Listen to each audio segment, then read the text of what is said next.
Hello YouTube, welcome back to Richmond. We're away from the layout again today.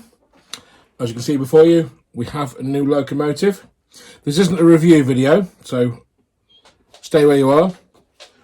First loco we have here is a kit-built LNER G5 locomotive. It's built by, it's a kit-built loco.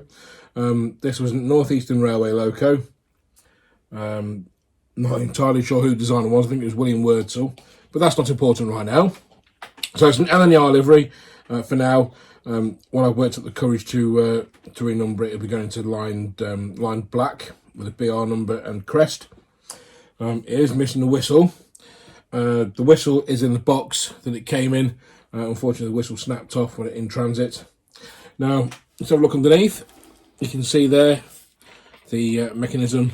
So like I say, it is kit built. It's a lovely little loco, and everything is nice and free. So what we're going to do is we're going to stick it on the rolling road here. So let's move the rolling road around a bit so you can see what's going on. And we've got the rolling road set up for it. And let's just see how she performs.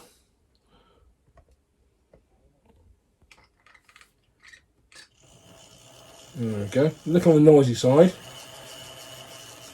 but it does run lovely. Those who may be curious as to where the rolling road is from, this is a DCC Concepts rolling road. I bought this at Worley last year. One of the best pieces of kit I've ever bought, and that's not because I'm bigging up DCC Concepts or I'm sucking up.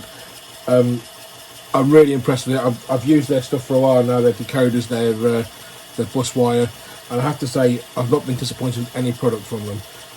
I had an issue with the decoder a while back that blew. It was my own fault, but they replaced it for me and I paid the difference between that and the replacement. Their customer service is absolutely spot on. Like I say, I bought this rolling road from Worley last year and it's been one of the best bits of kit I've ever bought. Anyway, back to the loco. It's quite fast. It runs really well. Let's just see how it runs at low speed. I've actually had the body off a little while ago and put some lube on the gears and on the wheels on the rear bogie there because they were a bit stiff. It actually runs really well. I've had it running already just to test it, just to make sure, you know, I didn't put it on the rolling road in the video and then it didn't work. But see, it runs lovely at low speed. So basically what we're doing is we're having it, let's do it backwards as well, see how it goes. So there we go. Part of it is this controller. I'm using a knackered old Hornby train set controller that's probably about 30-40 years old, which won't help. So I've got a DCC Concepts Zen Black mini decoder to go in this. There's not an awful lot of space inside the body. There's plenty of room in the cab, but I may be able to squeeze it in one of the side tanks. So that's the G5. And then in a minute I'll show you the next loco because we have 3. Next loco we have is a Bachmann J39. This is one of the older ones with the massive tension coupling on. That'll be coming off. It'll be having KDs fitted at some point. Another candidate for DCC hard wiring, and we'll get another Zen Black decoder for this as well. Now, there's no I've not got the tender out of the box. The tender is just there. So I'm just going to test this, see how it works. Just as a side, I know I mentioned the rolling road earlier. I'm not going to keep bugging you about it. There will be a link to the rolling road on DCC Concepts website in the description to this video. So if those of you who need a rolling road, if you're stuck for space for a test track, or if you've got, like me, an end-to-end layout so you can't really run locos in and leave them, a rolling road is ideal. I've been searching for a rolling road for a long time. The Hornby one, especially, rather expensive, and other rolling roads also seem quite expensive. This is obviously a temporary rolling road, so you can set up on your layout and let it go. This little piece of track here is my test track, my programming track. So this wire here goes in the DCC control of the programming track, and that's how I use it. So like I say, there'll be a link in the description for this rolling road, and we'll say no more about it. So back to the trains. So Bachmann J39, it's the older J39. So this is a split chassis locomotive, so it's going to be a little bit trickier to upgrade to DCC. However, I like a challenge, and that'll be the subject of another video.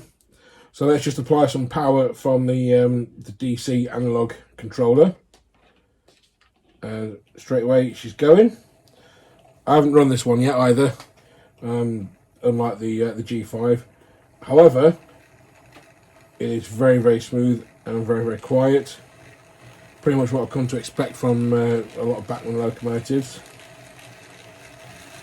Although the faster it gets, the noisier it gets, so I think you can hear that now. Or you can if I stop talking. So that's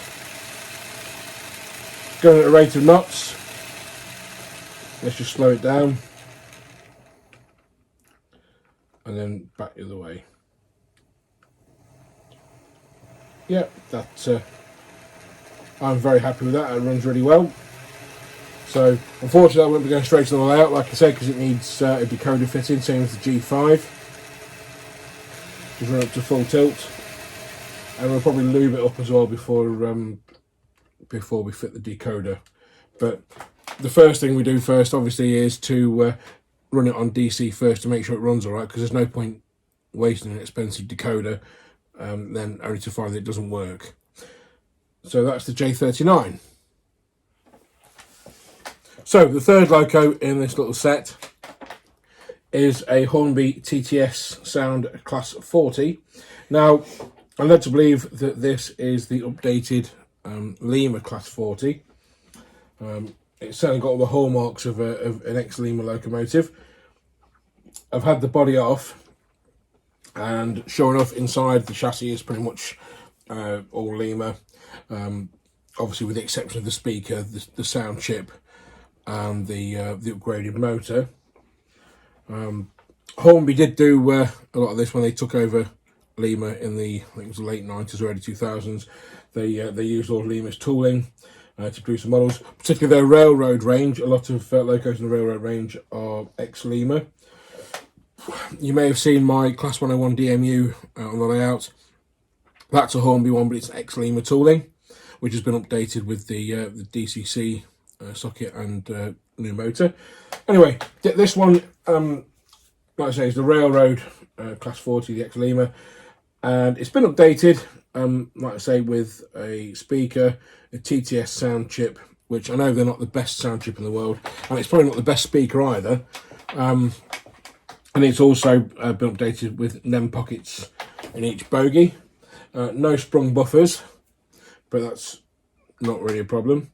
Now, it's a little bit large for Richmond, but I think the Class 40 was kind of equivalent in power, or just a bit higher power than the V2. So I expect to see it on some troop trains at some point. And we'll be fitting KDs to it and the other two locos at some point. So let's just, it should be set to address 3. So if we select loco 3 on the controller, and nothing happens, which is a shame.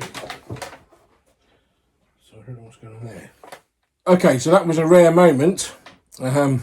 You've literally just seen me get a loco out of the box untested before I made the video. So that reveals to you the perils of making videos on YouTube without doing your homework first. What happened to this loco was that a couple of the wires inside had become detached. One wire from the motor to the decoder, and then one wire from one of the pickups to the decoder. So now, hopefully, it's all working and set up. So if we just grab the instructions that tell me what all the functions do. So first off, if we start her up, it's quite loud.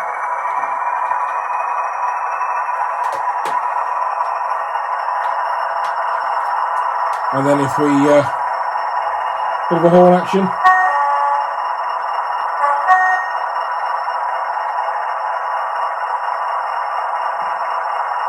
And if we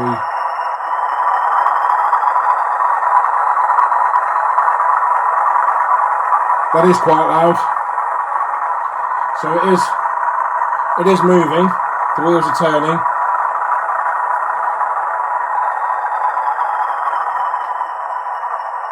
So we revert to idle again.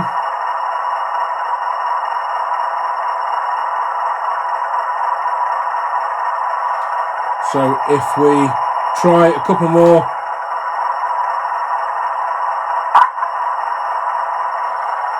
that was the loco buffering, guard's whistle. There we go. So you get the, let's just turn the engine off. So that works, disaster averted. I was actually using a bit of colourful language off camera between the first bit and filming this bit. I was ready to just storm back to the model shop that I bought it from and demand my money back for it not working. The fault was probably my own making. I did take it to bits. I did take the body off on Saturday when I bought it Saturday evening, and the pickups were a bit loose, so I've epoxied them back on. Here's my epoxy resin, so I've fixed the pickups back on the power bogie. It all works, as you can see. It's quite noisy. And that's the tale of the 3 locos. So I hope you enjoyed this video. There'll be more to come soon. We're getting the station roof finished and we will film fitting a decoder to the G5. And I've also got another decoder to show you a bit later on. So I hope you've enjoyed this video and I'll see you soon.